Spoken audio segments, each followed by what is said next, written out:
back to our channel. Today we're going to give you tips on what to know before dental school. Okay, so we had a conversation about things that we wish we knew before we came to dental school. So these tips could be really anything that's helpful for people that are coming or looking into dental school, what you should or shouldn't do. But once again, like, everything is very personalized to you as a person, so don't feel the need to follow these tips strictly. Someone like me, I realize now how much better I would have been first semester had I had a better financial plan coming in. So I had a job, but I didn't really save money like I was supposed to, and I really wish I had, because when they give us our reimbursements, by the end of the semester, money's tight. So if I had been living off of what I saved, I could have used or spread out that money that we got back for the later part of the semester. But personally, I think saving however much you can before coming in is great. And if you don't have a job, obviously not everybody's gonna have a job coming in, but whatever you can do, whatever you do get, I would advise you just save and plan smartly. I had a job also before dental school, but my logic was more to save for things I think I needed. It wasn't a long-term type of savings, and I think that's something kind of piggybacking off what you said is think long-term, not just, okay, I'm gonna need a computer, or okay, I'm gonna need an iPad. Okay, I'm gonna save up for my first month's rent because I'm not sure that my reimbursement check is gonna come before I get there. So that's definitely really smart. Yeah, that was one of my goals, is to just save moving from different city and finding a good place to live, and just the first couple of months just trying to be stable. And that also kind of goes into dental school as well, thinking per semester, save enough going into the first month of your next semester instead of just saving straight up until the end of the semester, whether that's December, because if you think like that, you more than likely are going to run out of funds. You will run out of funds. If you're really in a predicament, which a lot of dental students unfortunately are in, and they rely heavily on their loans, you really have to sit down and plan that out. But everyone knows money goes quickly. Depending on where you are at school, things are very expensive. So just have a game plan and stick to it. Yes. My advice would be, in studying for the DAT, I was so focused on trying to know everything and just kind of memorizing everything, and honestly that's just that's not going to happen. So if I can go back, I wish I did more questions to figure out what I didn't know, what topics I didn't know, start there and work my way back. I guess that would help me a lot, because I really tried to sit down and read books. I tried to sit down and just almost kind of process everything and keep it in my brain, but that's not going to happen. So I wish I started with practice questions, really see what I didn't know and focus on that material, because you'll be so angry at yourself when you sit down for that exam and you see a question that you've seen before and you were like, I know I didn't look this up, or I know I should have. So yeah, that's one of my main advice to give to pre-dental students. And also studying for the DAT, it'll help form those study habits that you need in dental school. Knowing how you study, whether you're visual or what were the other ones? Auditory. Just knowing those will help you later on in dental school and just help you succeed later. Also, just doing a lot of questions repetitively, because we all had to learn you have to do questions and focus on high yield, but also know other things in other subjects or other topics within that subject. You're not gonna know everything, and you just have to be okay with that.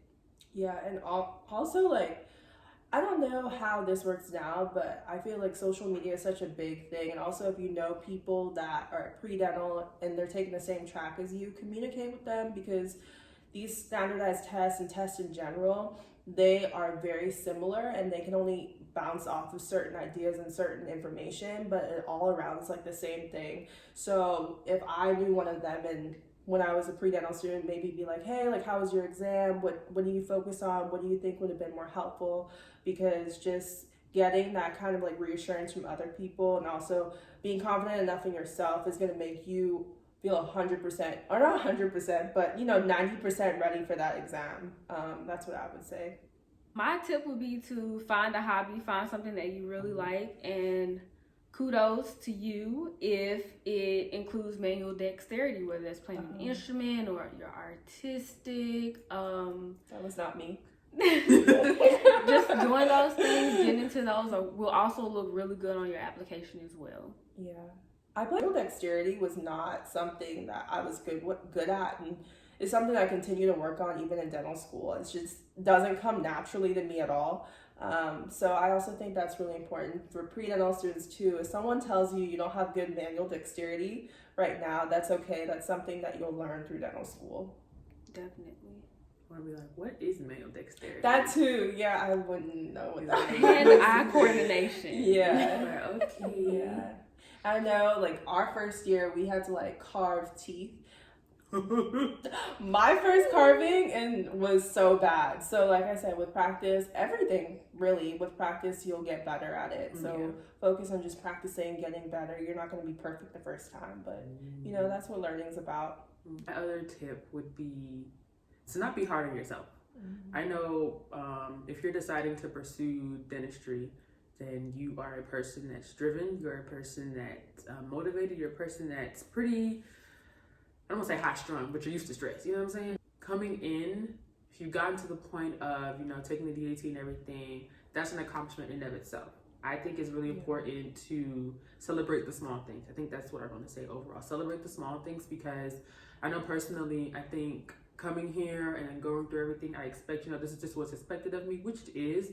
But when I sit down and think about it, there's not a lot of people doing what I'm doing. Like, yeah, you have your classmates and everything, but when it's just you by yourself, who's going to be cheering you up?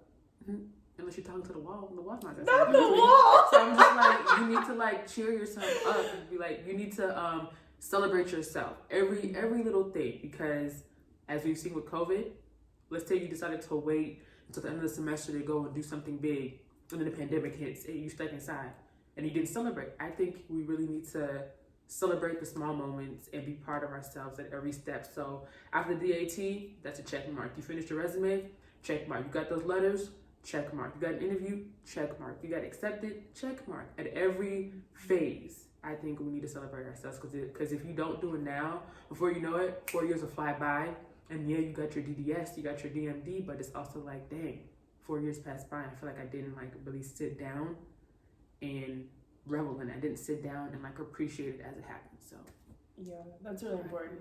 That's like kind of how even sometimes we go through the process of being like, well, I can't wait till second year, or I can't wait till third year. And then you're like, well, I wish one day in the past, I wish I was here. Like, I wish I was just in dental school, going there every single day, having the opportunity to practice something that you love. So like you said, just kind of relish in the fact that one day you're going to be where you're at, but you kind of have to take these experiences and kind of learn from everything that you do. I think that's really important. Yeah, and sometimes we can really be hard on ourselves, especially when pursuing something so high like this, a professional degree. We can be so hard on ourselves, especially like comparing all that. But I think it's important that we also celebrate our losses in a way. Failure is also, it sets you up for success, because one no is somebody else's yes, and just know that if you put in that work and you did everything you could to get where you are and you still failed, that still matters. But my last one would be really take the opportunity to shadow as many people as you can in every specialty you can, because I know for me, I don't know why, I was just very timid to like go and ask different dentists if I can come into their office and shadow, because mostly for that thought or just hearing them say no. So like I never want to get that answer of like, no, you can't do this or whatever.